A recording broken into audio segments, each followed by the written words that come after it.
Now, we all have seen the squad for the Lions was released yesterday. Here it is. Some big names were not in, like Johnny Gray, Johnny Sexton, Johnny May, Johnny Davis, but Johnny Hill did make it in, so Gatland doesn't hate Johnnies as much as a Catholic priest, it seems. Kyle Sinclair also not in. No Henry Slade, no Sheedy, no Keenan, no Jack Noll, no Tuolangi, no Navidi. I could go on. He seemed to pick his squad mostly on form. People like Sam Simmons, Chris Harris, Wyn Jones and Tide Byrne were all picked on their brilliant performances for club and country, whereas some others got in on experience and what Gatland knows that they can do, as well as leadership qualities. People like Alan Wyn Jones was picked literally just to be the captain pretty much. Owen Farrell, Justin Tipuric, Mako Vinopola, Elliot Daly and Jamie George all haven't played at their best in the Six Nations and domestically, and yet made it in on who they are and what they are capable of. Let's not forget how pivotal Elliot Daly, Farrell and Tipuric, as well as Jones, were to the 2017 tour. Gatland loved using Elliot Daly's boot in sticky situations, as well as Owen Farrell. And Justin Tipuric was brilliant at making those breaks in the centre, and Jones was just brilliant in defence as well. I'm just not sure they are where they were though in 2017, especially Elliot Daly. But anyway, I could talk for hours on the selection, but all in all, I think it is a very balanced and good team. What I would rather do is look at the players and compare them to the South African guys to judge how the Lions will fare when they play them. Now, the South African team has not actually been announced yet, so I'm going to go with who Brian Hibana thought the team would be, because, he seems like he knows what he's talking about. One thing to note is the South African team hasn't played together since the outbreak of COVID. That is a very long time, but many of the players have been playing for their clubs at league level and playing quite well.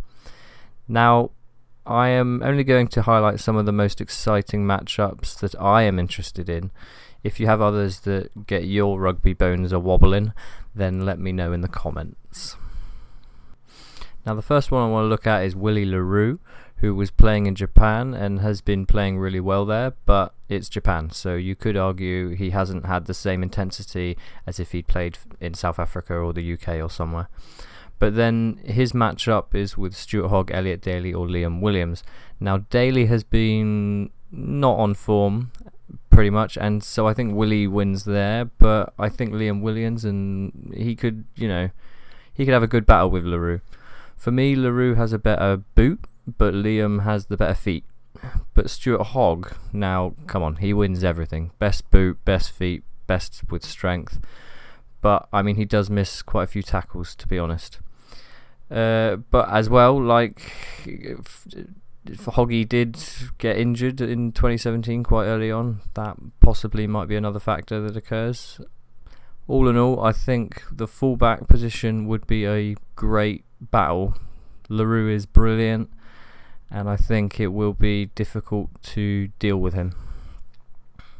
Now, when it comes to the wingers, South Africa will definitely have Cheslin Colby and possibly Makozel Mapimpi.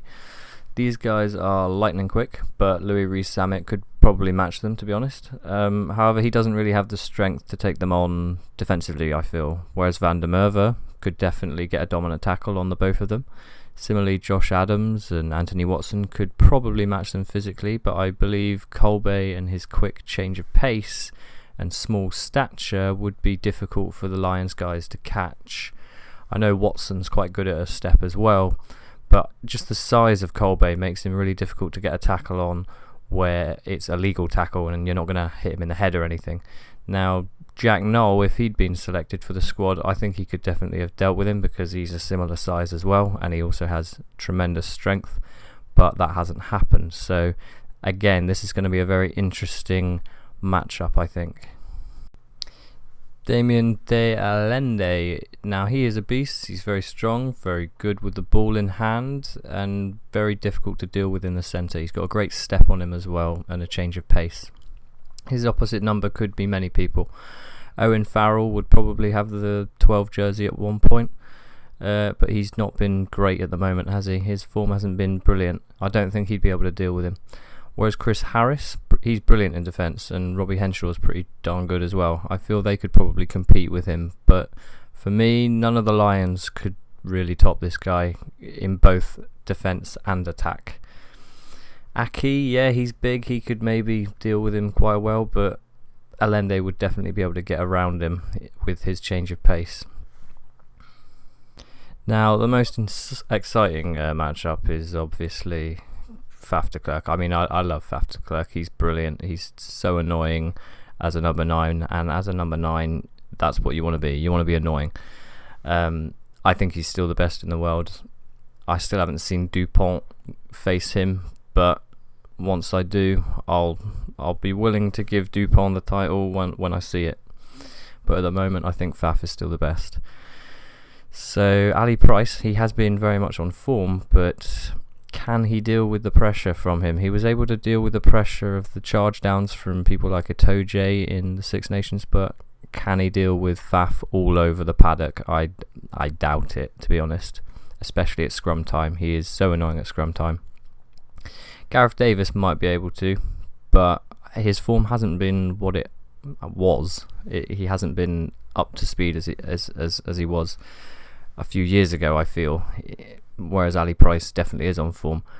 Conor Murray, yeah, he is one of the coolest heads in rugby he's got. He is so cool. I've never seen him blow his lid or get annoyed at anyone, and I think he would probably be the better match to face Faf de Klerk. He's definitely got the experience, and he's not going to get annoyed by him either. He's the best one to put up with Faf's shit, basically. Now at fly half, I'm really not sure what the South Africans are going to do. They've got Damien Wilmies, and they've also got Pollard possibly, but Pollard has been injured for a very long time. I think he might just about get better for the tour, but that's yet to be seen really. Now Bigger, Farrell and Russell, these are all really good kicking guys. Farrell is probably the best kicker from the tee, and Russell's probably better when it comes to kicking in the moment, and Bigger is probably best at a crossfield kick. But the South African guys, them definitely better at running the ball and in defence, I'd say. I don't think the Lions guys can compete as well as they can running the ball or when it comes to tackling and defending the ball. So that is a very different contrast there, I think. I think the South Africans will probably try and have a more physical game and won't kick as much as the Lions guys. I think the Lions are going to try and kick it and try and get their backs into play and definitely try and run the ball more, especially seeing as they've picked Sam Simmons, because he's an explosive, speedy guy. He could definitely compete on the end of those kicks as well as the backs that the Lions have got, like Louis Rees-Zammit, speedy boy. He can easily get there. I think we'll leave it there with the matchups, because these are the ones I'm really excited about.